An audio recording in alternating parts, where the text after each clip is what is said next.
Selamat pagi Bapak Ibu yang kekasih di dalam Tuhan Yesus Kristus. Pagi hari ini saya Eko Wayu Suryaningsih kembali menyapa dengan kebenaran firman Tuhan yang terdapat dalam Amsal 14 ayat 8. Amsal 14 ayat 8. Mengerti jalannya sendiri adalah hikmat orang cerdik, tetapi orang bebal ditipu oleh kebodohannya. Amin. Bapak Ibu yang kekasih di dalam Tuhan, bagaimanakah cara kita mengelola keuangan dengan bijak? Apakah kita memiliki banyak uang atau sedikit? Pertanyaan ini mungkin pernah kita tanyakan, terutama jika kita seorang pengikut Kristus yang ingin mengelola dengan baik semua yang telah Tuhan berikan kepada kita. Untuk mengelola uang kita dengan bijak, kita perlu melakukan 3 hal. Yang pertama, kita perlu melihat ke depan. Di dalam Amsal 14 ayat 8 dikatakan orang bijak melihat ke depan. Orang bodoh mencoba menipu dirinya sendiri, tetapi tidak mau menghadapi kenyataan. Mungkin kita tergoda untuk hidup untuk hari ini saja dan keuangan kita dan mengabaikan apa yang akan terjadi di masa depan. Tetapi itu akan menyebabkan berbagai masalah. Dan faktanya, alasan utama orang berhutang adalah pemikiran jangka pendek yang semacam itu. Kita menipu diri kita sendiri ketika kita membeli barang yang tidak mampu kita beli, daripada melihat ke depan dan menghadapi fakta tentang situasi keuangan kita. Hal yang kedua, kita perlu membuat rencana. Beberapa orang berpikir bahwa daripada membuat rencana, kita sebaiknya mempercayai Roh Kudus untuk memimpin setiap saat.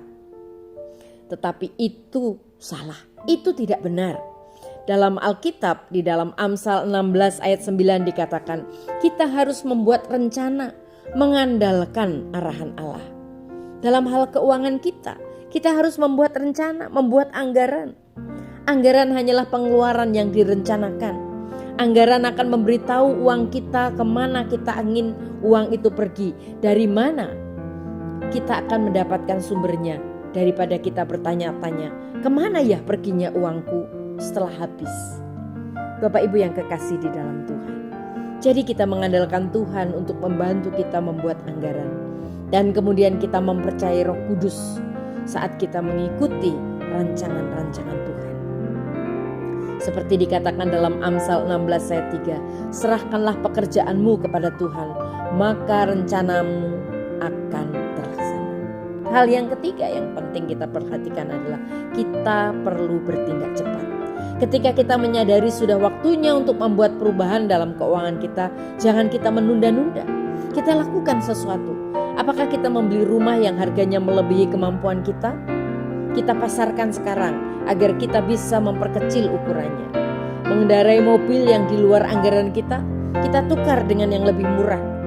Menunda-nunda membuat anggaran, menggunakan beberapa jam di hari libur kita berikutnya untuk menyelesaikannya. Pengkhotbah 11 ayat 4 mengatakan, siapa memperhatikan angin tidak akan pernah menanam.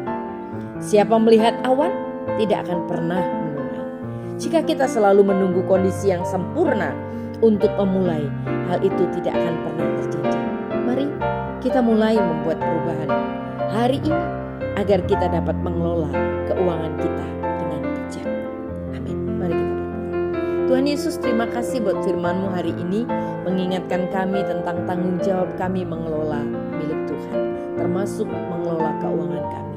Berkati kami Tuhan, biarlah kami diberikan kemampuan untuk membuat rancangan, anggaran dan rencana bagi masa depan kehidupan kami mulai hari ini. Dalam nama Tuhan Yesus kami percaya, Engkau menyertai kami. Haleluya.